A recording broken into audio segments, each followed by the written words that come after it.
အားလုံးပဲမင်္ဂလာပါ DC Universe ရဲ့ကွန်ဘတ်အကောင်းဆုံး Female Superhero ကိုပြောပါဆိုရင်ဝနာဦးမန်းကိုအားလုံးပြေးမိကြမှာ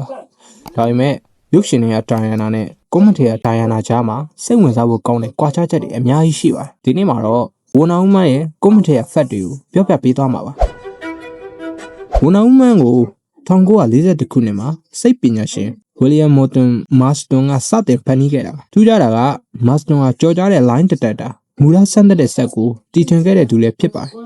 ဒါကြောင့်မလို့ဝနာဦးမန်းရဲ့အဓိကလက်နက်ဖြစ်တဲ့ Lasso of Truth ဆိုတာဖြစ်လာတာအဲ့ဒီကျိုးနဲ့ပတ်ခံရတဲ့သူဟာဘယ်တော့မှလိမ်ပြောလို့မရပါဘူးရုပ်ရှင်ထဲမှာတော့ဝနာဦးမန်းကို Zeus ရဲ့သမီးလို့ပြောကြပေမဲ့ original comic ထဲမှာတော့အဲ့လိုမဟုတ်ပါဘူးမူရင်း comic အရာဒိုင်ယာနာကိုသူမရဲ့မိခင် Hippolyta ကရှင်စင်းနဲ့ပုံဖော်ခဲ့တာပါအဲ့ဒီနောက် Greek နဖျားတွေကသူမကိုအသက်တွင်းပေးခဲ့ပြီးနဖျားတွေစီကစွမ်းအားကိုယ်စီရရှိခဲ့တာဖြစ်ပါတယ်ဒါကြောင့်မလို့သူမဟာနဖျားတစ်ပါးပါသူမဟာ Justice League ထဲပါတိုက်ခိုက်ရေးအရေးချင်းအရှိဆုံးသူပါစူပါမန်ကအားသန်ပေမဲ့ဒိုင်ယာနာကတော့ Warrior ပြီးပြီး Compass Scale မှာစူပါမန်တာတာပါတယ်ဘတ်မန်ကတောင်မှသူမကို The best melee fighter in the world လို့သတ်မှတ်ထားပါတယ်နောက်ပြီးသူမရဲ့လက်ကောက်တွေကယူကာကွယ်ဖို့လည်းမဟုတ်ပါဘူး